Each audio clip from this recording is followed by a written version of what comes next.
Hey everybody! The goal with this video is to be introduced to our first 5 presidents of the United States. George Washington was first, then John Adams, then Thomas Jefferson, then James Madison, and then James Monroe. All 5 of these presidents made important decisions and choices that helped determine the future role of presidents in the United States. We're going to start with our first president, George Washington. George Washington was our first president, and he was president from 1789, when the Constitution was approved, until 1797, so for 8 years. Washington was hesitant to become president. He did not want to do it at first. He was convinced by other politicians who said that if he didn't become president, the new country might not survive. He was elected unanimously in 1789. When we look at this map of the election of 1789, we can see that there's only one item on the map key, and that is Washington. And Washington is represented by this kind of orange color. We can see on the map all of the states that voted for Washington. So the people in these states voted, and then the Electoral College is the group of people that made the official vote for president. 100% of the Electoral College voted for Washington. This means that he was elected unanimously. Everybody agreed that he should be president. Since he was the first person to ever have this job of president, he set a lot of precedents or traditions for future presidents. One is that he chose to leave office after 2 terms. Originally, there was nothing in the Constitution that said a president could only be president for 2 terms or 8 years. But he decided to step away from that role after 2 terms as president. And the presidents after him decided to do the same thing. Today, it is an amendment that there can only be 2 terms for each president. But when he was president, he decided to do that on his own. Another precedent that he set, or tradition, is that he sought the advice of his cabinet. And a cabinet is the group of people that give the president advice. And he had 2 very important people in his cabinet.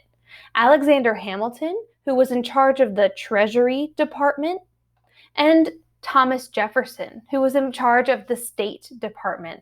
So these 2 men were part of the executive branch with Washington, helping him make decisions and choices while he was president. The third important thing he did was he asked people to call him Mr. President. If you were the king, like King George III, you would have to call the king Your Excellency or something really formal like that. But he did not want to be like a king.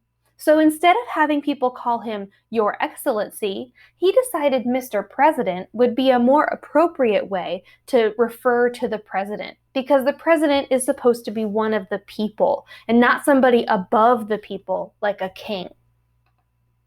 During his presidency, the Bill of Rights was added to the Constitution, and you can see on the right side of your screen a copy of the Bill of Rights. Remember that the Bill of Rights is the first 10 amendments to the Constitution. An amendment means that something has been changed or fixed or added to the Constitution. And the purpose of the Bill of Rights is to guarantee protections and rights for Americans. It includes things like freedom of speech, freedom of religion, freedom of assembly, and again, there are 10 amendments in the Bill of Rights. After George Washington decided not to run for a 3rd term, John Adams became president. John Adams became the 2nd president, and he was president from 1797 to 1801, so 4 years.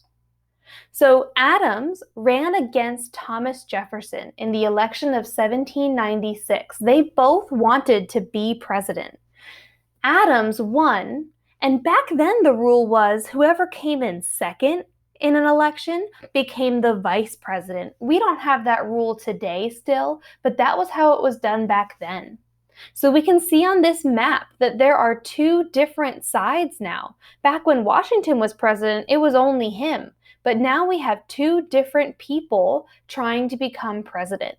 John Adams, who is represented by this kind of red-orange color, and Jefferson, who's represented by this green color.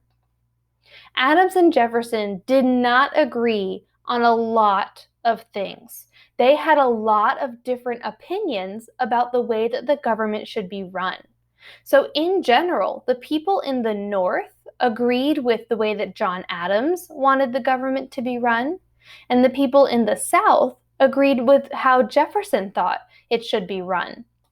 This really isn't surprising, considering Adams is from Massachusetts, which is a northern state in New England, and Virginia is where Jefferson is from, which is the southern state. What starts happening is that different parties start to form. On one side, we have the Federalist Party, which includes Hamilton and Adams.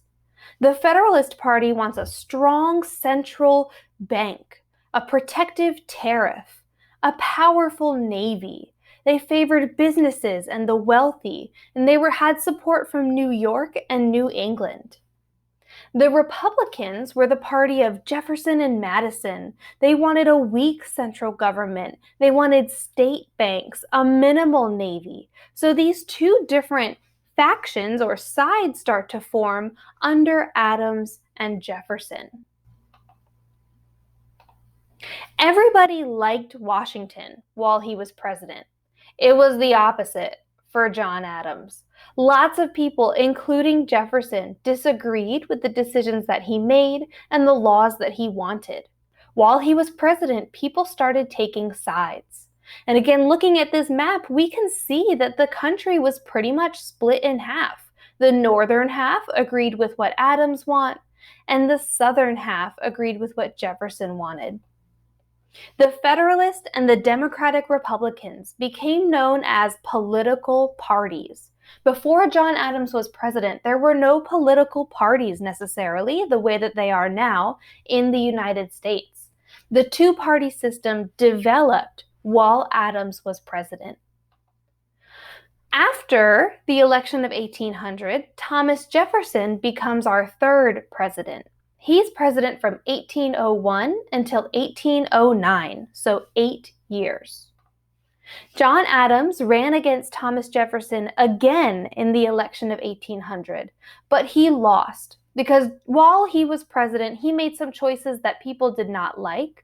So we can see that the map has changed, and now Jefferson, who is green, has gotten more states, and he now has 53% of the electoral vote, whereas John Adams only got 47 in the election of 1800. This was the first time that a president ran for re-election and lost. Adams wanted to be president again, but he lost the election. Now, back in Great Britain, if King George III wanted to be in charge of the country and somebody told him, no, you can't, there would be a big problem, and King George III wouldn't just walk away peacefully. He wouldn't just accept that he couldn't have that power anymore. But Adams decided to turn the office over to Jefferson peacefully. This was the first peaceful transition or transfer of power, and it was a big deal because it showed that our democracy could continue. Jefferson bought a large area of land from France while he was president. This became known as the Louisiana Purchase. Before the Louisiana Purchase, this was the entire United States. Today, in our day, we understand the United States to exist from the Atlantic Ocean all the way to the Pacific Ocean, but it wasn't always that way. This was the whole United States when Thomas Jefferson became president.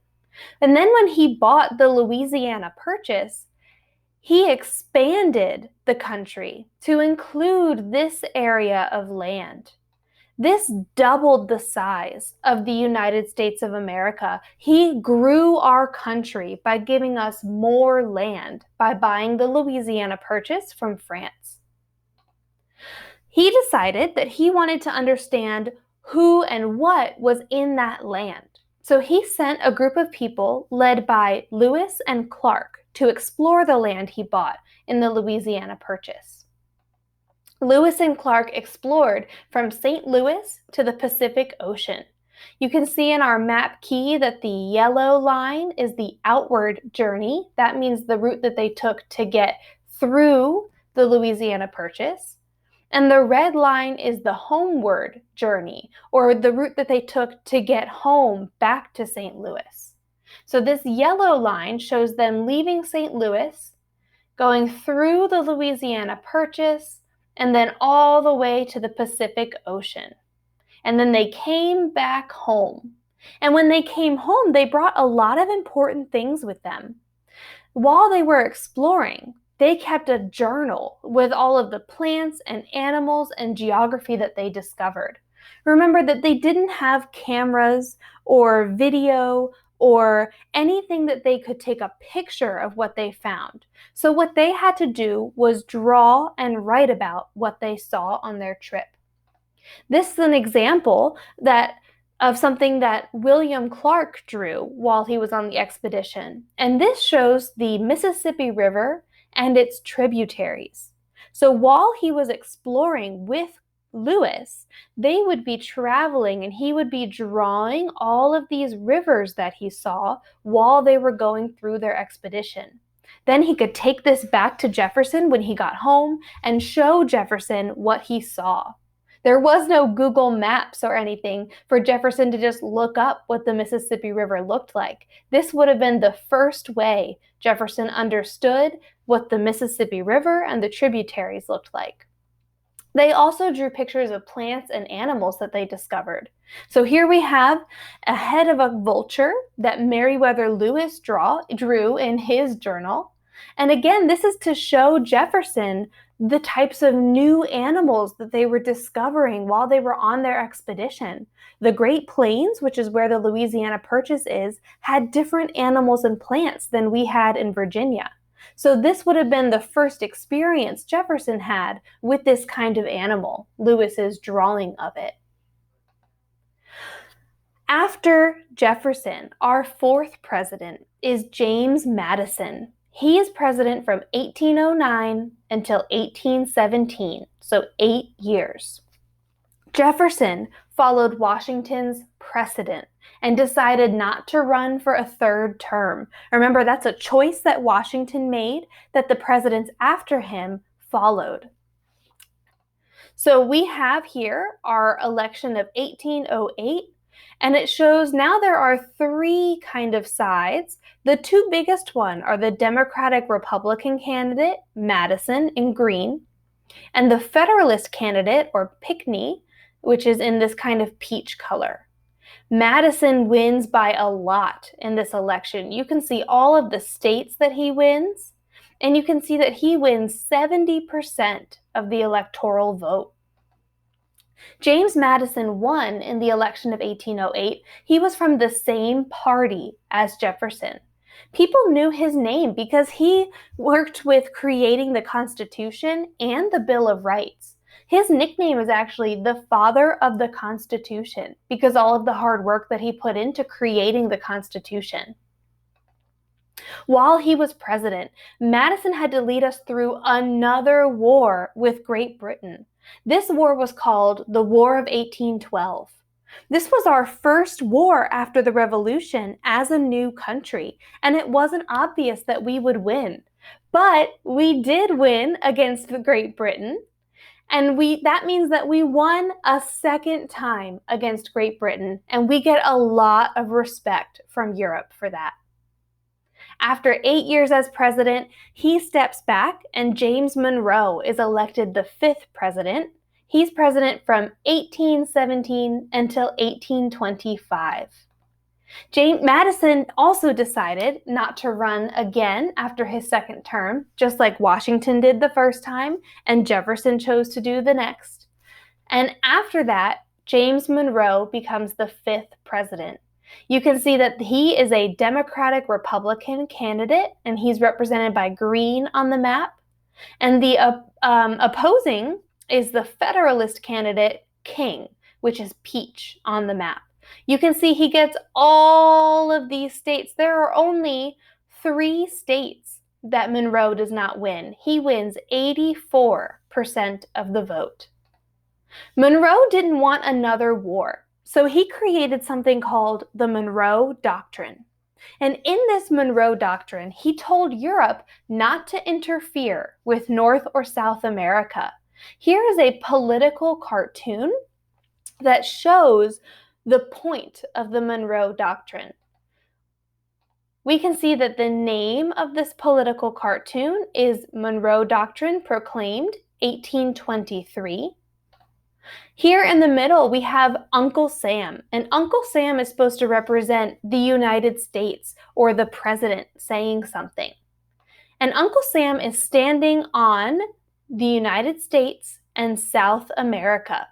And opposite of where he's standing, we see Africa and Europe. So in this political cartoon, Uncle Sam, or America, is speaking to Africa and Europe. And what he's saying, we can see from this paper in the center. It says Monroe Doctrine, hands off. Uncle Sam is telling Europe, keep your hands off of the United States and South America. Don't come over here. Don't try to start wars. Don't try to interfere, because we are our own country now and we are not going to be intimidated by you anymore. Something really exciting about the first 5 presidents is that 4 of the first 5 presidents are from Virginia. Out of the first 5 presidents, the only one who isn't from Virginia is John Adams. George Washington, Thomas Jefferson, James Madison, and James Monroe are all Virginians. This shows you how much influence Virginia had over our early government, because we had 4 Virginians as 4 of the first 5 presidents of the United States. So now you've met the first 5 presidents: George Washington, John Adams, Thomas Jefferson, James Madison, James Monroe. They all had really important contributions to the office of the president while they were in office. They all made different choices, they all made different laws, and they all contributed to what the president is for future presidents.